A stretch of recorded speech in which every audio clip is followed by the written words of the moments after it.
என்னுடைய முயற்சிகள் எல்லாமே தோற்று போயிட்டு இருந்துச்சு. முதல் படம் வந்து மாங்கல்யம் முதல் படம் வந்து 10,000 அடியில் ட்ராப் ஆகிடுச்சு. 2வது படம் வந்து 4,000 அடியில் ட்ராப் ஆகிடுச்சு. 3வது படம் வந்து சூப்பர் ஃப்ளாப் ஆச்சு. மோசமான படம் பண்ணிட்டோம், அகத்தியன் அவ்வளவுதான் அப்படின்னு வந்து. கதைன்னா என்னன்னு தெரியுமா உனக்கு? கதையை எப்படி பண்ணணும்னு தெரியுமா? எப்படி ஸ்க்ரீன்ல பண்ணணும்னு தெரியுமா? பேர் சொல்ல மாட்டேன் அப்படின்னு சொன்னார். எனக்கு யார்ட்டையும் ஒர்க் பண்ணுறதுக்கு வாய்ப்பு கிடைக்கல. ஏனோ தெரியல, எல்லாருமே என்னை ரிஜெக்ட் பண்ணாங்க. என்னை கேரளா ஃபிலிம் ஃபெஸ்டிவலில் ஒரு முறை கேட்டாங்க, என்னது எவ்வளோ காசு கொடுத்து சார் வந்து நேஷனல் அவார்டு வாங்குனீங்க அப்படின்னு கேட்டாங்க. நம்ம சினிமாவில் பட்ட அவமானங்களுக்கும் கஷ்டங்களுக்கும் அது வந்து இயற்கையும் இறைவனும் அந்த சினிமாவும் கொடுத்த ஒரு ரிவார்டு. நான் மனசுக்கேற்ற மாராசா பண்ணும்போதே யோசித்தேன், நம்ம எதுக்கு இந்த சினிமாவில் இருக்கோம், தேவையில்லாமல் ஏதாவது போயிடலாமே அப்படின்லாம் யோசிச்சிருக்கேன். பார்ட் 2 ஏதாச்சும் வாய்ப்பு இருக்கா சார்? ஏதாச்சும் உங்களுடைய படங்களில்? காதல் கோட்டையே 96 ஏப்ரலில் ஜூலையில் ரிலீஸ் ஆகாமல் அது ஒரு டிசம்பருக்கு போயிருந்துச்சுன்னா அந்த படம் சக்ஸஸ் ஆகுமான்னு எனக்கு சந்தேகம். காரணம் என்னென்னா, 6 மணிக்கு ஸ்பாட்டில் 6:30 மணிக்கு ஸ்பாட்டில் இருக்கணும், 5 மணிக்கு இங்கேருந்து கிளம்பணும் அப்படின்னு சொன்னாங்கன்னா, நம்ம வந்து ஒரு 4:55க்கு நம்ம அந்த ரிசப்ஷனுக்கு வர்றோம் அப்படின்னா அவர் 4 மணிக்கே வந்திருப்பார். இப்போ அப்படியே பார்த்துட்டே இருப்பார். பார்த்துட்டே இருக்கும்போது, சார் சார் இந்த சட்டையை போட்டுருப்பா சார் அப்படின்னு யாரையாவது எதுக்க இருக்க லைட் பண்ணுற சட்டையை கூட வாங்கிடுவார். அவ்வளோ கேஷுவலாக இருப்பார். பெரிய ஆச்சரியமாக இருக்கும் அது.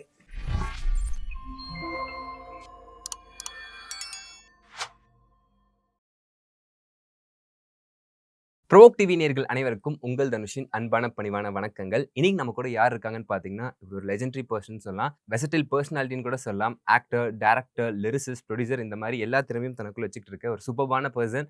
சார் வணக்கம் சார், அகத்தியன் சார். வணக்கம் வணக்கம். எப்படி சார் இருக்கீங்க? நல்லா இருக்கேன். எப்படி இருக்கீங்க? சந்தோஷமா இருக்கேன் சார். சார், இந்த இன்டர்வியூவில் வந்து உங்களோட ஜேர்னி, உங்களோட படைப்புகள் அதை பற்றி இருக்க போது நிறைய விஷயங்கள் நம்ம பேச போகிறோம். நான் ரொம்ப சந்தோஷமா இருக்கேன் சார் உங்களை பேட்டி எடுக்கிறதுல. Thank you so much sir. உங்களை மாதிரி யங்ஸ்டர்ஸோட பேசுறது எனக்கு சந்தோஷமான விஷயம் தான் சார். ஸ்டார்டிங்கில் உங்களோட ஜேர்னிலேருந்து ஆரம்பிக்கலாம். உங்களோட ஜேர்னி நான் கேள்விப்பட்டிருக்கேன் சார். ஒரு ஆஃபீஸ் பாயாக ஆரம்பிச்சு ரெப்ரசன்டேட்டர் ஆகி அசிஸ்டன்ட் டைரக்டர் அப்படி ஆகிட்டு கிட்டத்தட்ட ஒரு 20 வருஷம் ஸ்ட்ரகிள் தானே சார்? 21ல் சென்னைக்கு வந்தீங்களா சார்? 1978 என்னுடைய 22வது வயசு முடிஞ்ச சமயத்துலன்னு நினைக்கிறேன். 22 வயசுல சென்னைக்கு வரீங்க.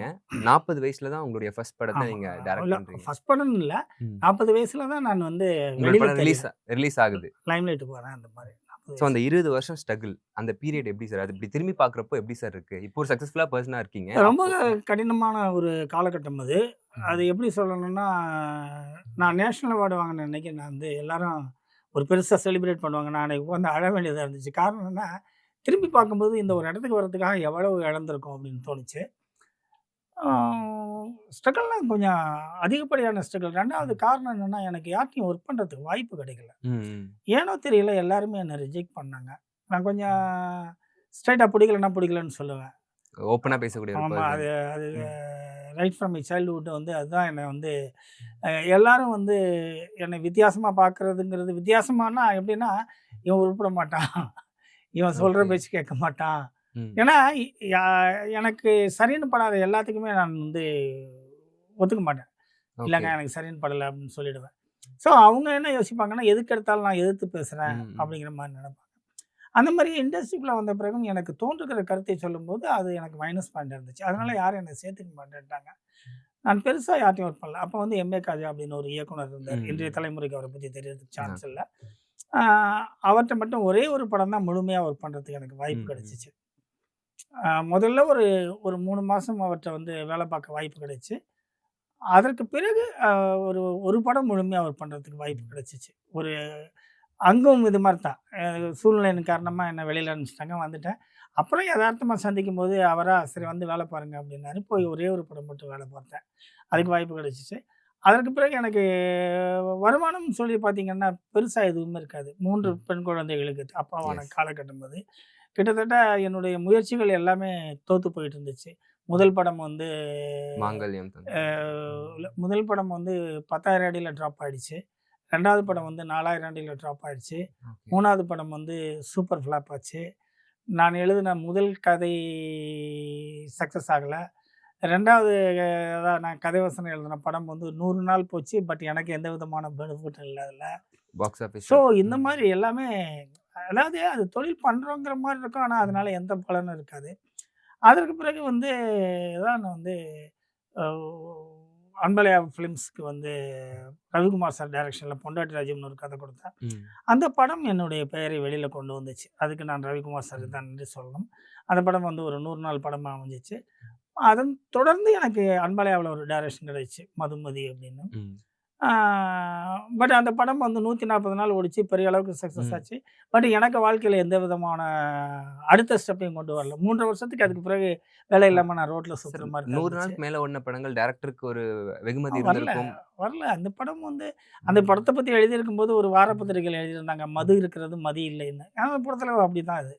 அது ஓகே. கொஞ்சம் இன்னைக்கு வரைக்கும் வந்து தமிழ் சினிமாவுல வந்து ஏன் ஓடுச்சு அப்படின்னு எனக்கு நிறைய படங்கள் மேல கேள்வி உண்டு. ம். அதுல என் படம் உங்க படம் மேல மதுமதிய ஏன் ஓடுச்சு இது 140 இங்க அதுல ஒரு பெரிய வேடிக்கை என்னன்னா, இப்ப எந்த சென்டர்ல போட்டாலும் அத கலெக்ட் பண்ணும். A centre, B centre, C சென்டர்ன்னு சொல்லுவாங்கல்ல அது. அது ஏ சென்டர்ல எத்தன நாள் ஒரு 30 நாள் ஒரு ஓடுதுன்னா, அது பி சென்டர்லயும், சி சென்டர்லயும் 30 நாள் ஓடும். அத பத்தி ஒரு பெரிய விஷயமே பேசியிருந்தாரு கருப்பழனியப்பன் வந்து ஒரு ஓகே. ஒரு இதில பேசும்போது, ஒரு பேட்டியில பேசும்போது, அவர் அந்த படத்த பத்தியே பேசியிருந்தாரு. அது எப்படி கலெக்ட் பண்ணுச்சு அப்படின்னு. ஸோ அப்படி இருந்த ஒரு 3 வருஷம் எனக்கு இல்ல. அதற்கு பிறகு தான் வந்து அந்த காலகட்டத்தில் தான் நான் வந்து கோகுல் சிதை, காதல் கோட்டை இந்த கதைகளை எல்லாம் வச்சுட்டு அலைஞ்சிட்டு இருந்தேன். யாரும் ச ரெகக்னைஸ் பண்ணல. சக்சஸ்ஃபுல்லா படம் குடுத்தும் வாய்ப்புக்காக அலைஞ்சுகிட்டு இருந்தீங்க சார். அலைஞ்சு யாரும் ரெகக்னைஸ் பண்ணல. அப்புறம் அப்பதான் வந்து எதார்த்தமா அம்மா கிரியேஷன்ஸ்ல கதை கேட்குறாங்க அப்படின்னு சொல்லிட்டு அம்மா கிரியேஷன்ஸ்குள்ள போனேன். சிவா. அங்க அம்மா கிரியேஷன்ஸ்ல mister Venkat and mister Siva 2 Siva. பேரும் ப்ரொடியூசர் ம். சிவா சார். அவங்க 2 பேரும் எனக்கு ஒரு பெரிய சப்போர்ட்டா இருந்தாங்க. எல்லா இடத்துக்கும் கதை சொல்ல அனுப்புறது, ஒரு பையன் இருக்காரு அப்படின்னு அனுப்புறது. ஸோ நான் கொஞ்சம் வெளியில தெரிய ஆரம்பிச்சேன். கொஞ்சம் சினிமா சர்க்கிள்ல கொஞ்சம் தெரிய ஆரம்பிச்சேன். அந்த நேரத்தில வந்து அங்க போகும்போதே வந்து பாண்டியன் சார் சிவசக்தி பாண்டியன் படம் ம். பண்ணுவோன்னு கூப்பிட்டுருந்தாரு. ஆ நான் அப்ப வந்து அவருக்கு சொல்றதுக்கு எடுத்துட்டு போன கதை காதல் கோட்டையை தான் ஓகே. நான் எடுத்துட்டு போனேன் சொல்லுவேன்னு. என்கிட்ட ஒரு கதை இருக்கு கொஞ்சம் வித்தியாசமான கதை. எனக்கு வித்தியாசமான கதையெல்லாம் வேண்டாம். ஓடுற எனக்கு கதை. மதுமதி மாரி ஒரு படம் குடு அப்டின்னாரு. ஸோ மதுமதி மாரி ஒரு படங்கிறது வந்து திருப்பியும் ஒரு அப்சல்யூட்லி அப்படிதான் சொல்லணும். முட்டாள்தனமா சிந்திக்கணும் அத. ம். ம். அது முட்டாள்தனமா சிந்திக்கிறதுங்கிறது வந்து எனக்கு நான் மனசுக்கு ஏத்த மாரி ஆசை பண்ணும்போதே யோசிச்சேன். நம்ம ம். எதுக்கு இந்த சினிமாவுல இருக்கோம் தேவையில்லாம? ஏதாவது போயிரலாமே அப்படின்லாம் யோசிச்சிருக்கேன். ஏன்னா, அந்த கதையும் அப்படிப்பட்ட ஒரு சூழ்நிலைக்கு ம். தள்ளப்பட்ட ம். கதை தானே அது. ஆ இப்பவும் சரி அவரு கேட்குறாரு அப்படின்னு சொல்லிட்டு ஒண்ணுமே பண்ணல. அதே மதுமதிய வந்து திருப்பி ஒரு ஒன்லைன் போட்டு ஆம்பளைய பொம்பளையாக்கி, பொம்பளைய ஆம்பளையாக்கி சார் என்னது ஓப்பனா சொல்றீங்க? ஆமா இது நான் நெறைய பேட்டியில சொல்லியிருக்கேன். பாக்கி 10 பசங்க இருந்த இடத்துல 3 பசங்கள குறைச்சு, அப்படியே குறைச்சு அதே அதே ஸ்கிரிப்ட்ட அப்படியே வந்து மறுபடியும் மதுமதியே கொஞ்சம் வேற மாரி ஆக்கி. மறுபடியும் பிரசன்ட் பண்ணேன். வேற மாரி பிரசன்ட் பண்ணேன். அந்த படம் எடுக்கும்போது எனக்கு வந்து மதுமதிக்கும் தங்கர் பச்சன் தான் கேமராமேன், ம். வான்மதிக்கும் தங்கர் பச்சன் தான் கேமராமேன். வான்மதி எடுக்கும்போது தங்கர் பச்சன் சொல்லிட்டே இருப்பாரு. இந்த படத்த நான் ஏற்கனவே பார்த்துட்டேனே. இந்த படத்த நான் ஏற்கனவே ஒர்க் பண்ற மாரி இருக்கு. அப்படிலாம் சொல்லிட்டே இருப்பாரு. ஆ இல்லங்க இருக்காது அப்படின்னு சொல்லிட்டு ம். நான் ஷூட் பண்ணிட்டே இருந்தேன். ஒரு நாள் ஊட்டியில ஷூட் பண்ணிட்டு இருக்கும்போது கேமரா விட்டாரு. நான் எடுக்க மாட்டேன் அப்படின்ட்டாரு. ஏன் விஷயம் என்னன்னா, இல்ல இந்த படம் ஒர்க் பண்ணியிருக்கேனா. இந்த படம் ஏற்கனவே வந்துருச்சு அப்படின்னாரு. அப்புறம் ரூமுக்குள்ள கூட்டு போய் வச்சுட்டு ம். அவர்ட்ட சொன்னேன். இல்ல நீங்க ஒர்க் பண்ணல. நம்ம தான் நம்ம எடுத்தோம். தான். 140 நாள் ஓடிடுச்சு. அந்த கதைய தான் திருப்பி பண்ணிட்டு இருக்கேன். வேற மாரி பண்ணிட்டு இருக்கேன் அப்படின்னு. ஸோ அது 100 டேஸ் போச்சு. அதிலும் எனக்கு வந்து என்னை நான் ப்ரூவ் பண்றதுல பெரிய உடன்பாடு இல்லை. ம். அப்புறம் பாண்டியன் கூப்பிட்டு சொன்னாரு. ம். நீ ஏதோ வித்தியாசமா கதை வச்சிருக்கேன்னு சொன்னீங்களே, அந்த கதைய சொல்லுங்க அப்படின்னாரு. காதல் கோட்டை சொன்னேன். இப்ப சார் 1996 உங்க வாழ்க்கையிலேயே வந்து ஒரு முக்கியமான விஷயமா நான் பார்க்குறேன். ஏன்னா 3 படங்கள் ரிலீஸ் ஆச்சு அந்த வருஷத்துல. 2 பெரிய ஹிட்டான படங்கள். அதுல வந்து காதல் கோட்டைக்கு national award. First Tamil director நீங்க தான் வந்து நேஷனல் அவார்ட் வாங்குறீங்க ஒரு டைரக்ஷன்ல. ஸோ இந்த விஷயங்கள்லாம் நடக்கிறப்போ, அது எப்படி சார் இருந்துச்சு உங்களுக்கு? எனக்கு ஜனவரியில வந்து வான்மதி ரிலீஸ் ஆகி பெரிய சக்சஸ் அது. ம். 100 டேஸ் போச்சு. அது பெரிய சக்சஸ். அந்த படம் எனக்கு காதல் கோட்டை கொண்டு வந்துச்சு. ஜூலை ஜூலை 12 வந்து 12 காதல் கோட்டை. நவம்பர் 10 வந்து கோகுல் கோகுல். சிதை. 3 ம். படமும் எனக்கு வந்து பெரிய ஹிட். அந்த வருஷம் ம். என்னுடைய 3 ஹிட். ம். ஆ காதல் கோட்டைக்கு வந்து ஆக்சுவலா என்ன அப்டின்னா, ம். எனக்கு அது அது வந்து ரொம்ப வேடிக்கையான விஷயம். ம். ஆ என்னை இதில கூட கேட்டாங்க. என்னை கேரளா ஃபிலிம் ஃபெஸ்டிவல்ல ஒரு முறை கேட்டாங்க. ம். என்னோட எவ்வளோ காசு குடுத்து சார் வந்து நேஷனல் அவார்டு வாங்குனீங்க அப்படின்னு கேட்டாங்க. ஓகே. நான் என்ன சொன்னேன்னா, அரவிந்தனும், ஷாஜிகரனும், ஆ ம். அடூர் கோபாலகிருஷ்ணனும் எவ்வளோ காசு குடுத்தாங்களோ அவ்வளோதான் நானும் குடுத்தேன் அப்படின்னு ஆஹா! சொன்னேன். அப்படின்னு நான் சொன்னேன். அவங்கள்ட்ட அப்படி தான் பதில் சொன்னேன். ஓகே. அப்படின்னு பட் என்ன ஆக்சுவலாக என்ன நடந்துச்சுன்னா, நான் வந்து வேற ஒரு ஷூட்டிங்கில் இருக்கும்போது எனக்கு அப்போ காதல் கோட்டைக்கு மேனேஜராக இருந்தவர் சிவா. அவர் தான் சிவசக்தி பாண்டியன் சார்ட்ட ஒர்க் பண்ணிட்டு இருந்தார். அவர் எனக்கு ஃபோன் பண்ணி, சார் தங்கர் பச்சன் வந்து கேமராவுக்காக வந்து நேஷனல் அவார்டுக்கு அனுப்புகிறார் சார், அப்படியே உங்களுக்கு சேர்த்து போட்டு அனுப்பட்டுமா சார் அப்படின்னு கேட்டார். அனுப்புங்க அப்படின்னா, பெஸ்ட் ஸ்க்ரீன் பிளே அதெல்லாம் போட்டு அனுப்புவோம் சார், பெஸ்ட் டைரக்ஷன்லாம் போட்டு அனுப்புவோம் சார், அனுப்புங்க அப்படின்னேன். நீங்கள் வந்து கையெழுத்து போட்டு போங்க சார் அப்படின்னாரு. நான் அவர்கிட்ட சொன்னேன், அகதியன் கையெழுத்து இதுதான் டெல்லியில் இருக்கவங்களுக்கு எப்படி தெரிய போகுது, நான் ஷூட்டிங்கில் இருக்கேன், நீங்கள் போட்டு அனுப்புங்க அப்படின்னேன். ஸோ அவர் தான் அகதியெல்லாம் கையெழுத்து போட்டு அந்த ஃபார்மை அனுப்பிச்சி வச்சார். எனக்கு அன்னைக்கு தான் தெரியும், திடீர்னு ஒரு ஃபோன் வந்து உனக்கு ஒரு 3 அவார்டு கிடச்சிருக்கு அப்படின்னாங்க. Super sir. அந்த டைமில் வந்து 1996ல் 2மே அஜித் சார் கூட படம் பண்ணுறீங்க. ஸோ அவர் அப்போ வளர்ந்து வந்துகிட்டு இருந்த ஒரு நடிகராக இருந்தார்ல சார், அவர்கிட்ட கதை சொல்கிறப்போ அவர் என்ன சொன்னார்? So experience with Ajith sir அந்த தருணங்கள் பற்றி பேசினா நல்லா இருக்கும் சார். வான்மதின்னு பர்டிகுலராக போய் ஒரு பெரிய கதையெல்லாம் அப்போ சொல்லலை. படம் பண்ண போனோன்னா செட்டுக்கு வந்துவார், கேட்டுக்குவார், டெடிகேஷன் அவர் இருப்பார்.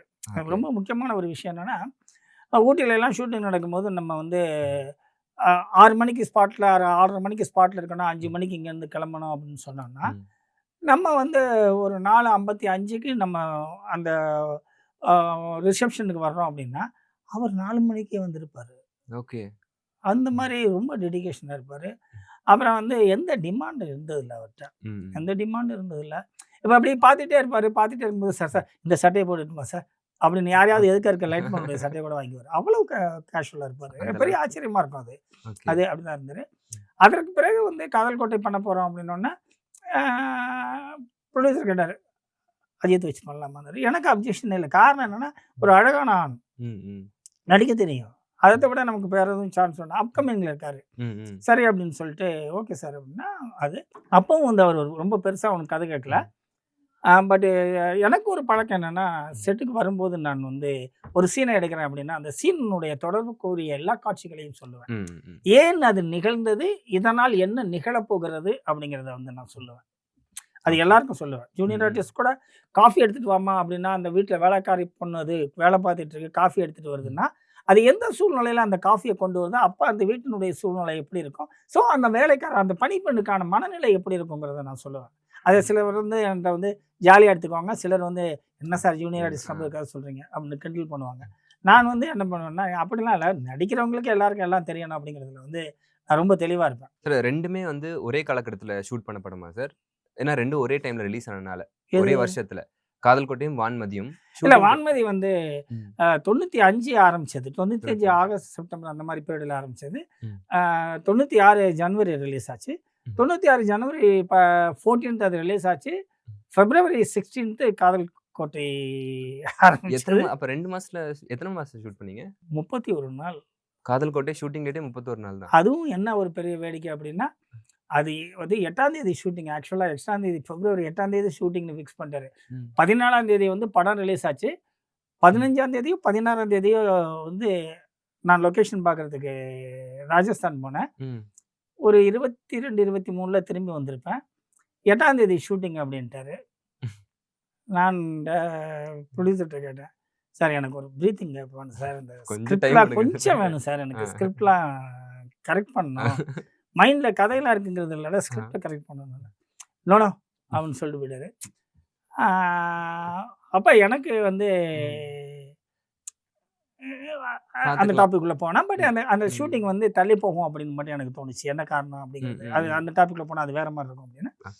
ஸோ 7ஆம் தேதி ராத்திரி 10 மணிக்கு எல்லாத்துக்கும் அனுப்பிச்சிட்டு ப்ரோக்ராம்லாம் சொல்லிட்டு என்னை அப்படி திரும்பி பார்த்துட்டு நாளைக்கு காலையில் ஷூட்டிங் அப்படின்னு போனார். எனக்கு மட்டும் ஒரு இன்ட்யூஷன் உண்டு. அது வந்து எது எப்படி நாளைக்கு காலையில் ஷூட்டிங் இல்லைன்னு நமக்கு ஒரு செய்தி இருக்கும்போது இது எப்படி நடக்கும் அப்படின்னு சொல்லிட்டு, அதான் சிவா வந்து வாங்க போகலாம் அப்படின்னாரு. போகலாம் சிவா அப்படின்ட்டு, சரி ஓகே என்ன நடக்க போகுதுன்னு தெரியலையேன்னு வெளியில் வரும்போது ஃபோன் அடிச்சிச்சு.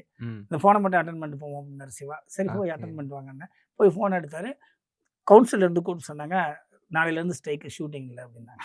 அப்புறம் வந்து உடனே வந்து அப்போ எனக்கு கொஞ்சம் உடம்பு சரியில்லை. நான் வந்து எனக்கு அந்த ராஜஸ்தான் கிளைமேட் வந்து ஜனவரி கிளைமேட் எனக்கு ஒத்துக்காத கிளைமேட். ஏன்னா பயங்கர குளிர் இருக்கும், அப்படியே வெயில் அடிக்கும், ஒரு மாதிரி உடம்பு சரியில்லை, நல்ல ஃபீவரில் வேறு இருந்தேன். உடனே போய் ஹாஸ்பிட்டலில் அட்மிட் ஆகிட்டேன். அங்கே தான் படுத்துக்கிட்டே தான் எழுதிக்கிட்டே இருப்பேன், படுத்துக்கிட்டே எழுதிட்டே இருந்தேன். அப்புறம் 16ஆம் தேதி ஷூட்டிங் வச்சாங்க, அப்படியே போயிட்டு இருந்துச்சு. அப்போ வந்து ஒரு அஜித் சார் அப்கமிங் ஹீரோவை பார்த்துட்டு இப்போ இருக்க பிளேஸும் இடமும் தமிழ்நாட்டு மக்கள் எல்லாருமே வந்து அவ அப்படி கொண்டாடுறாங்க. அதெல்லாம் பார்க்குறப்போ உங்களுக்கு எப்படி சார் இருக்கு? ஆஸ் எ டேரக்டராக மகிழ்ச்சியாக இருக்கும். ம். நம்ம நம்ம அந்த ம். ஆர்டிஸ்டோட ஒர்க் பண்ணியிருக்கோம் அப்படின்னு. ம். மற்றபடி அவ்வளவுதான் நம்ம அதில் மகிழ்ச்சி அடைய முடியும் அவருடைய ம். வளர்ச்சியில். அது அவருடைய தனிப்பட்ட வளர்ச்சி. உங்களுக்கு ஒரு பங்கு இருக்குல்ல சார் இல்லை, காதல் அது அது அப்படி சொல்ல முடியாது. அது அஜித் அந்த இடத்துக்கு வரணும்னு இருந்திருக்கு. நான் இல்லாட்டியும் யாராவது ஒருத்தங்க அதை செஞ்சிருப்பாங்க. ரீரிலீஸ் கல்ச்சர்லாம் போய்க்கிட்டு இருக்கு இப்போ. ரீசெண்டா வந்து அவருடைய படமும் ரிலீஸ் ஆச்சு. அஜித் சாருடைய படமும். ஸோ நம்ம காதல் கோட்டை வந்து ரீரிலீஸ் அந்த மாதிரி ஏதாச்சும் எண்ணங்கள் இருக்கா? ரிலீஸ் பண்ணா எப்படி இருக்கும்னு நினைக்கிறீங்களா? உங்களுக்கு இருக்கிற அதே கேள்வி தான் எனக்கு இருக்கு. நான் ஓகே. கொஞ்ச நாளைக்கு முன்னாடி தயாரிப்பாளர்கிட்ட கேட்டேன். ம். அதற்கான முயற்சியில் இருக்கேன் அப்படின்னாரு. வாவ்! எனக்கு தெரியல. அது சூப்பர். எனக்கு தெரியல. பார்ட் 2 ஏதாச்சும் வாய்ப்பு இருக்கா சார்? ஏதாச்சும் உங்களுடைய படங்கள்ல? காதல் கோட்டையே 96 ஏப்ரல் ஜூலைல ரிலீஸ் ஆகாம அது ஒரு டிசம்பருக்கு போயிருந்துச்சுன்னா அந்த படம் சக்ஸஸ் ஆகுமான்னு எனக்கு சந்தேகம். ஏன் சார்? காரணம் என்னன்னா டெக்னாலஜி வளர்ந்துட்டு இருந்துச்சு. பயங்கரமா வளர்ந்துட்டு இருந்துச்சு. ம். ம். அப்பதான் வந்து உங்களுக்கு வந்து செல்ஃபோன்லாம் வசதியானவங்கள்ட்ட இருந்துச்சு. ம். இன்கமிங் வந்து ரூ. 48 அவுட் கோயிங் வந்து ரூ. 80 ரூ. 86 என்னமோ இருந்துச்சு அப்ப. ம். 1 நிமிடத்துக்கு. ஓகே. ரொம்ப வசதியானவங்க வந்து 10,000 15,000 பில் கட்டுவாங்க. இவ்வளோ ம். நீளத்துல ஃபோன் இருக்கும். அந்த மாரி இருந்துச்சு. பேஜர் உள்ள வந்துருச்சு. ம். ம். பேஜர் உள்ள வந்துருச்சு. நான் அந்த படத்திலேயே அந்த பேஜர் காட்டியிருப்பேன். ம். ம்.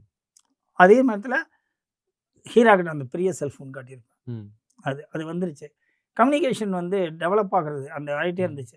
அதற்கு பிறகு ஒரு 6 மாசத்துல வந்து ரொம்ப சாதாரணமா வந்துருச்சு. இன்னும் ஒரு 6 மாசத்துக்குள்ள வந்து எல்லார் கையிலயும் ஃபோன் அப்படிங்கிறது வந்துருச்சு. அப்புறம் ஒரு வருஷம், 1 1/2 வருஷம், 2 வருஷத்துலலாம் வந்து உங்களுக்கு ரூ. 300 ரூ. 500க்கெல்லாம் ஃபோன் கிடைக்க ஆரம்பிச்சிருச்சு. I know sir. ஸோ அந்த கடித போக்குவரத்துங்கிறதுனுடைய கடைசி காலகட்டம் அது.